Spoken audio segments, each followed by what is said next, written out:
Ahoy! I'm back again, part 2 of Aion. So we are going to jump right into it again. Just continue exactly where we left off from episode 1, or part 1 rather. Gonna go ahead and highlight some quests here. A note on the quest, most of them are marked on your map with a light blue circle of sorts. It's really faint. Some quests aren't marked, but luckily there's usually highlighted links that you can click through to give you clues on where to go. So you can actually find your way to most quests without actually having to look them up. And I look cool playing that flute, don't I? Hell yeah. I guess somebody like a piccolo or whatever. Go wake up the trees, and then we'll go back, turn it in. Huzzah! Let's follow up here is kill some woodcutters. So, just better to go turn that in beforehand so I don't have to backtrack again. Save a little bit of runtime. Ooh, pigs. So this next quest hub is actually has a flight path in it. It'll let you fly back to that first little town, as you see.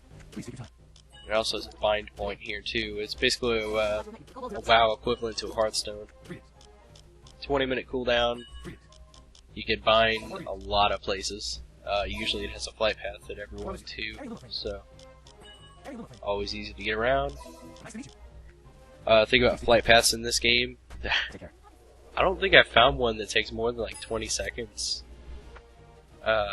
It's ridiculous. Anyway, we're gonna kill some wolves here real quick. Gotta kill 9 of these, then I'm gonna go ahead and backtrack and take out the woodcutters.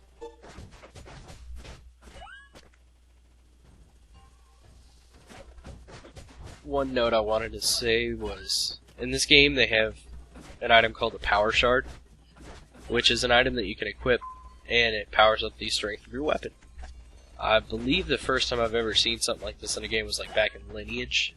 I'm not sure who's played it or not, but basically it's an equipable item that increases the damage of your weapon, but it's consumed as you play. So basically every auto attack I do here, not every strike, but every auto attack is going to be consuming 1 power shard. So you actually have to continuously buy more and more. It's a way to money sink in the game, I guess. But power shards increase your damage. Huzzah! You just have to activate them whenever you log in, or if you actually run out of them and equip more, you have to reactivate them. So just keep that in mind. If you use a 2-hand weapon, you can actually equip 2 power shards, 1 for each hand. You know, double up and consume them both, and deal some pretty decent damage there too. As you can see, one of the early specialties of gladiators, the ability to tank a couple mobs. A lot of other classes can't exactly do that yet. I think warrior's probably the only one that could do it. As far as classes go, how the game breaks down is you start with one of 4 classes, which would be your standard setup: warrior, mage, scout, and priest. But what we're aiming to get at here is the ascension quest, which is basically where your character's going to remember his past, and it'll actually let you determine what your class turns out to be.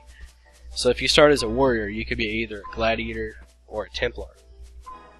Gladiator is like a plate cleave class, basically. They'll steamroll.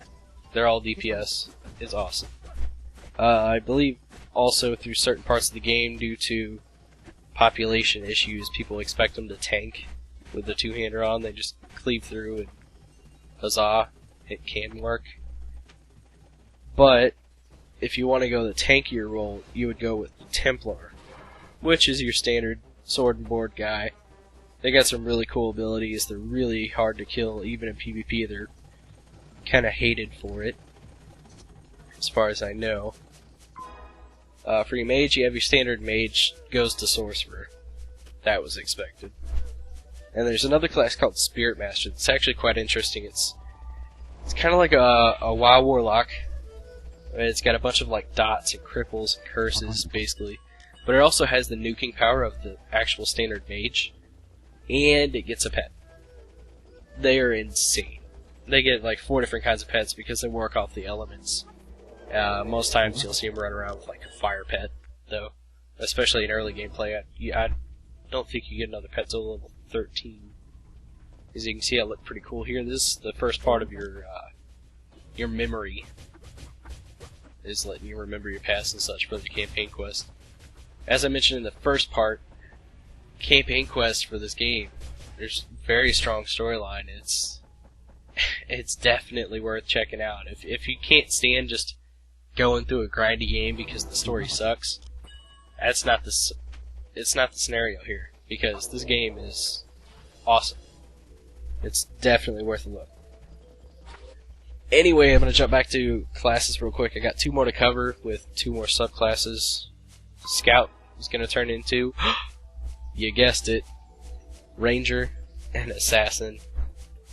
There's not much to explain there. Pretty much any standard generalization you can make is pretty much what there are. Scouts, you're pretty easy class from what I hear, from what I read on forums. You press a couple buttons, things die. The main complaint I've seen about it is, as far as aerial PvP is concerned, they can't really get away too well, and melee tend to clean house on them. Assassins like to run and hide. that brings up memories. But that's their specialty, is running, hiding, evading, and stabbing you in your back. So, with Priest, it actually has one of my favorite classes. There's the cleric, standard, healer, go figure. I really am not too enthusiastic about healer classes, so I'm not going to go into it. But they have another class called chanter. The thing that makes me feel so awesome about this class is it uses polearms. It does a lot of melee damage. It wears chain, which is just 1 step under tanks. And it has aura buffs and heals. It's like a little bit of an all-in-one. It's just so versatile and so fun. It's insane. I gotta stop. It's crazy. Anyway, we're gonna start the first of a few quests over here in the, I believe it was Dukaki Mine, something of the sort. You're gonna have like 3 or 4 quests that make you come here. Usually a couple of them at a time. You gotta kill the workers and such. You gotta kill 12 guys and find what happened to Tuddy, I believe his name is, which is the pet pig. We're about to go find out what happened to Tuddy.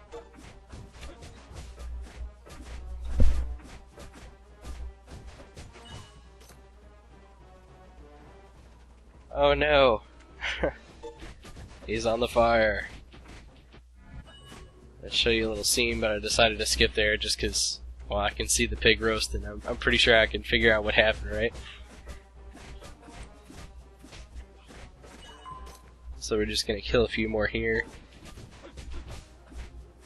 Cross another couple quests off. If you look at my experience bar after I kill certain mobs, you'll see it's going up like almost a bar at a time right now. Like I said, mob experience is substantial in this game. Almost no matter what level bracket you're in, you're going to see a lot of experience coming out of mobs, with or without quests. But later on you'll also see repeatable quests, and, you know, kill quest, whatever. Some of them you'll have reputation quests, which don't actually have reputation that I know of. It's usually just finish this same quest 10 times and we'll give you like a little bit of extra loot. Which, I usually don't spend a whole lot of time on, because it's a little repetitive, but it may or may not be someone else's style, so... as you'll see, I'm gathering iron here. I had a quest to get 7 iron. That's the main reason I was actually picking flowers earlier, was just on the basis that I knew I'd have to come back and get the iron later. So, you have to have a gathering skill of at least 15 to pick iron up. I wanted to make sure I was already there.